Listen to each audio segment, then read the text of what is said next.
Hello दोस्तों, मैं विजय भारद्वाज। आप सभी लोगों का हमारे यूट्यूब चैनल में बहुत बहुत स्वागत है।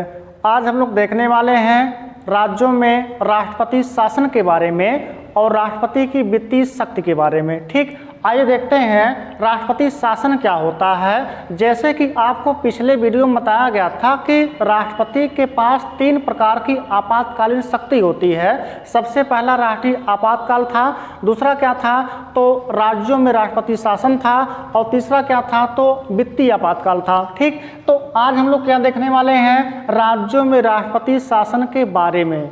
आपको पिछले ही वीडियो में बताया गया था, यदि राज्यों में संवैधानिक तंत्र की विफलता हो गई हो तो उस दशा में राष्ट्रपति क्या करता है, संबंधित राज्य पर राष्ट्रपति शासन लगा देता है। ठीक, और जो संवैधानिक तंत्र की विफलता यह है क्या, जैसे हर राज्य को संविधान में दिए गए निर्देशों के अनुसार ही वहाँ पर संचालन करना होता है, और जो राज्यों में राष्ट्रपति शासन लगाता है वह 2 कंडीशन में ही केवल लगा सकता है। सबसे पहला कंडीशन क्या है, यदि राज्य सरकार संविधान के उपबंधों के अनुसार अपने राज्य को ना चला रही हो, यानी कि संवैधानिक तंत्र की विफलता हो, तो राज्यपाल के रिपोर्ट के आधार पर, या अगर राज्यपाल इसके लिए कोई रिपोर्ट नहीं देता है तब भी राष्ट्रपति के द्वारा संबंधित राज्य पर राष्ट्रपति शासन लगाया जा सकता है। पहला कंडीशन ये था।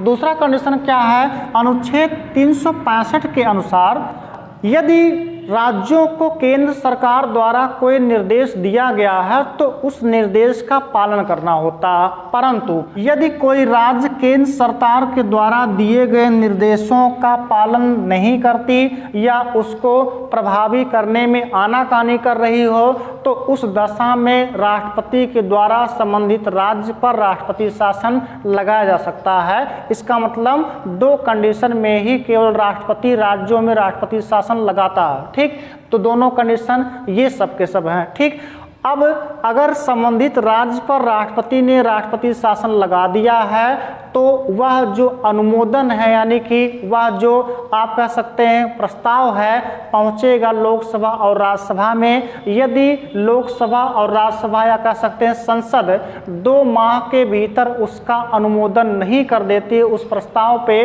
तो राज्यों का जो राष्ट्रपति शासन है यह स्वतः ही समाप्त हो जाता है।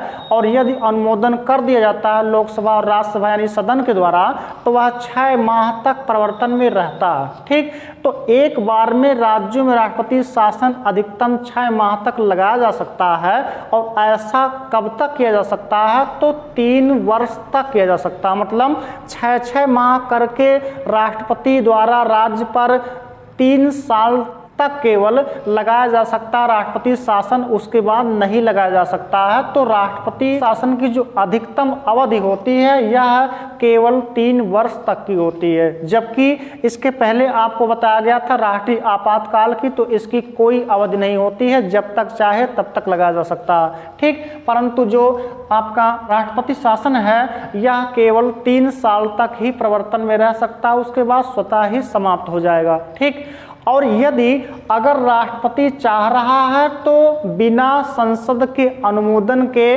संबंधित राज्य पर जो राष्ट्रपति शासन लगाया है उसको निरस्त किया जा सकता है। इसके लिए मंत्रिमंडल की लिखित परामर्श की या संसद की लिखित परामर्श की आवश्यकता राष्ट्रपति को नहीं पड़ती, वह कभी भी समाप्त हो सकता है। ठीक, अगर मान लीजिए किसी राज्य में राष्ट्रपति शासन लगा है तो शासन देखेगा कौन। इसका मतलब जब राज्यों में राष्ट्रपति शासन लगता है तो मुख्यमंत्री की जो मंत्रिपरिषद है, मुख्यमंत्री के साथ ही ये क्या होते हैं, समाप्त हो जाते हैं। तो जो मुख्यमंत्री की शक्ति है इसका प्रयोग सीधे करता है राज्यपाल। मतलब जो काम अभी मुख्यमंत्री और उसकी मंत्रिपरिषद करती थी, इसके समाप्त होने के बाद वही काम सीधे कौन देखेगा, राज्यपाल देखेगा। यानी कि सभी जो पावर है, शक्तियां जो है व्यवहारिक रूप से, आपको पता होगा कि जो संवैधानिक रूप से राज्य का प्रमुख होता है कार्यपालिका शक्ति का, प्रमुख होता है वो कौन सा होता है? तो राज्यपाल होता है। और इसका प्रयोग कौन करता है? तो मुख्यमंत्री करता है। व्यवहारिक रूप से राज्य का प्रमुख कौन है? तो मुख्यमंत्री है। और संवैधानिक रूप से कौन होता है? तो राज्यपाल होता है। तो जब मुख्यमंत्री की मंत्रिपरिषद समाप्त हो जाती है तो राज्यपाल के पास पूरी शक्तियां ट्रांसफर हो जाती है और यह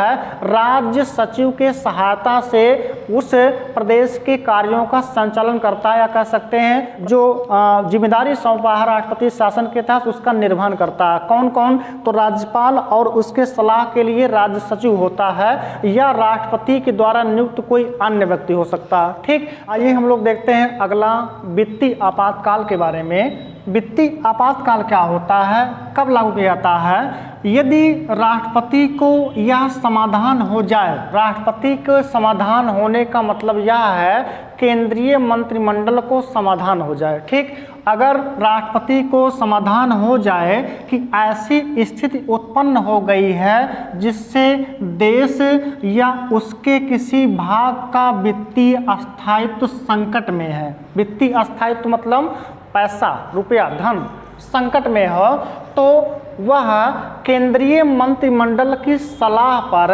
उस संबंधित कह सकते हैं भाग या पूरे भारत पर वित्तीय आपातकाल घोषित कर सकता है। क्या कर सकता है?